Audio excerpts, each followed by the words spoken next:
Coloboma and how it affects development. So now, this little girl, Cams, has Wolf-Hirschhorn syndrome. And coloboma means, right, where the pupil doesn't complete development. A little bit harder to see when a child has dark brown eyes, but it affects development, and I'm going to show you why. First of all, midline. So I'm putting you on my stand now. Hold on. Oops. Oh, I got a problem here because I started vertically. Ha, this is where we get lives. Come on. I think I'd be a pro at this now. This is why I don't do verticals. Bear with me, guys. There we go.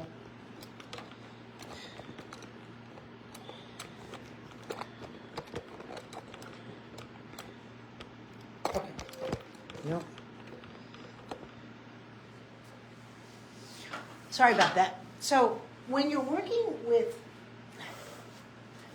structural deviations, now the reason they're significant because they're structural deviations.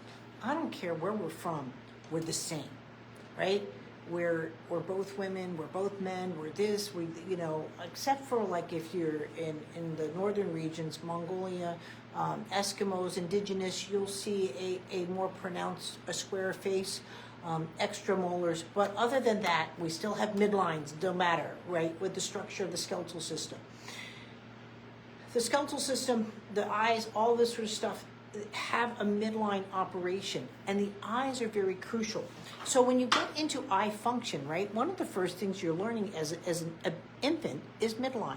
Not coming to midline, that's very misconceptual, because we think we have a nose, we have a sternum, it's midline, pubic bone. Every cell, really, and depending on the movement, has a midline, right? So with the eyes need to not only look both ways, this is a very immature vision, but then they will start crossing a midline and start crossing a midline. Right? We're going to cover this too in jumping, because if you don't have visual midline crossing, you're not going to jump, right? And so when you're working with your child, the first thing we've got to do is we've got to do a midline. So you see it in tummy time. So what she's doing is swaying the head. What she needs to do is sway the belly and the spine. Remember when a cat's crawling, walking, or cat or jaguar, and you see that belly goes back and forth, right? That's a true crawl. That's a true midline crossing through the abdomen. So I really want you to go back into the tummy time course, because she hasn't learned this. And she can't see visually because the eye can't come into focus. So I really want you to do a minor patching to see the strength in each eye. Now, it's not noted for vision. I don't recommend patching really until you get the glasses checked. So you need a retinoscopy done, and the vision needs to be checked if she needs glasses or not, right?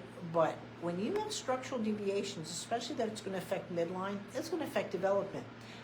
I also suggest, I realize that we had birth trauma. It's going to be very overlooked to look for genetics with your child. I would stress on genetics if you can. I know you're in India, it's a little bit different, but there, in a lot of cases, there's a genetic condition why the coloboma is there.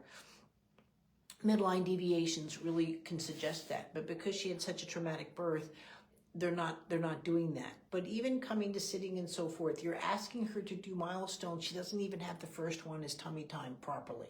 And so that's where I really want you to do. One simple exercise is just here, you're going to come under her belly, right? But you want that sway, that midline crossing, and that's what you're looking for first, right? Heads being like this, and not, the instability, it's like a tire that wobbles. It's just too much in the system, and babies don't have that kind of balance or counterbalance to counteract those responses, and literally their bodies become a play toy versus going into purposeful milestones. And again, if she can't see the ball, she's not going to go after it, but that's what you need to do. Thanks.